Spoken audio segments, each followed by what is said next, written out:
ఇది బొమ్మ గురించి తెలుసుకుందాం. నారద ముని వలన పంచపాండవులు సుందోపసుందుల కథ విన్నట్టు చెప్పాము కదా. తరువాత పాండవులు ఒక ఏర్పాటు చేసుకున్నారు. ద్రౌపదితో ఒక్కొక్కరు ఒక్కొక్క 7 కాపురం చెయ్యాలి.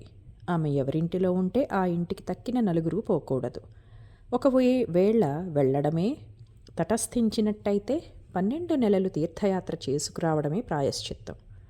ఒక రోజున ఒక బ్రాహ్మణుని ఆవులను దొంగలు తోలుకొని పోతూ ఉండగా ఆయన ధర్మరాజుండే నగరుకు దుఃఖిస్తూ వచ్చాడు. అర్జునుడు దుఃఖ కారణం తెలుసుకొని ఆ బ్రాహ్మణుడికి అభయమిచ్చాడు. వెంటనే అర్జునుడు తన ధనుర్బాణాల కోసం ఆయుధాగారంలో పొలికి వెళ్ళాడు. ఆ సమయాన ధర్మరాజు ద్రౌపది అక్కడ ఉండటం చూసి అర్జునుడు చాలా విచారించాడు. ఏమైతేనేం పోయి దొంగలను శిక్షించి బ్రాహ్మడి గోవులను తిరుగా ఇప్పించి అన్నగారి వద్దకు వచ్చాడు అర్జునుడు. అన్న, మనం చేసుకున్న నియమాన్ని ఉల్లంఘించాను. తీర్థయాత్ర పోయి వస్తా, సెలవియ్యి అని కోరాడు. అందుకు ధర్మరాజు, అర్జున, ఇది విప్రకార్యం కనుక దోషం కాదు. తీర్థయాత్ర పోవలసిన పని లేదు అని హితవు చెప్పాడు. అయినా అర్జునుడికి మనస్కరించలేదు.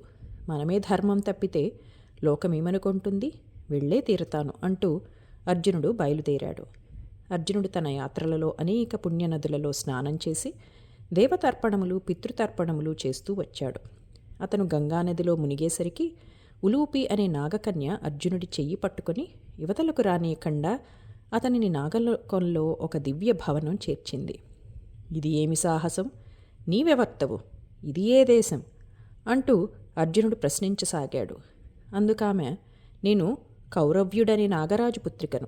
ఈ గంగానదికి నువ్వు వచ్చింది మొదలు నీ పరమసుందర రూపం చూచి నిన్నే పెళ్లాడటానికి నిశ్చయించుకున్నాను.